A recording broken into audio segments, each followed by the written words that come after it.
année pour l'Aïd, on ne commande plus, on prépare. Des sneakers maison, cacahuètes, cacao, chocolat, tout ce qu'on aime en fait depuis l'enfance dans un gâteau fait main. Pour la pâte, on va mettre 157 g de beurre mou, 2 œufs entiers, une pincée de sel et on ajoute 60 g de cacao, 60 g de sucre glace et là 100 g de cacahuètes concassées. Pour ceux qui ont du Ava cacao, vous pouvez en mettre 80 g. Ça donne un goût encore plus intense. Et là, on mélange le beurre avec les œufs, le sucre glace jusqu'à obtenir une crème. On incorpore le cacao, les cacahuètes et enfin 260 g de farine en plusieurs fois avec une demi-cuillère de levure. Et là, la pâte doit être souple, pas collante.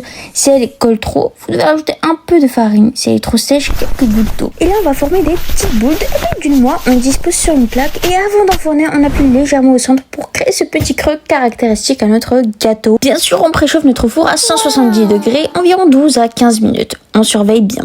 Ils doivent être dorés mais encore tendres, retouchés. Dès la sortie, on pose notre caramel beurre salé et on met nos cacahuètes. On les laisse bien prendre au congélateur et là on les trempe dans le chocolat fondu. On va mettre un filet de chocolat blanc par-dessus, des éclats dorés. Après la décoration, c'est selon votre goût. Et là regardez-moi ça, on dispose sur un plateau, on les enveloppe avec de la dentelle et voilà, un plateau de fête, fait maison, digne de l'Aïd. Parce que nos gâteaux, c'est pas juste une recette, c'est l'amour qu'on met dedans.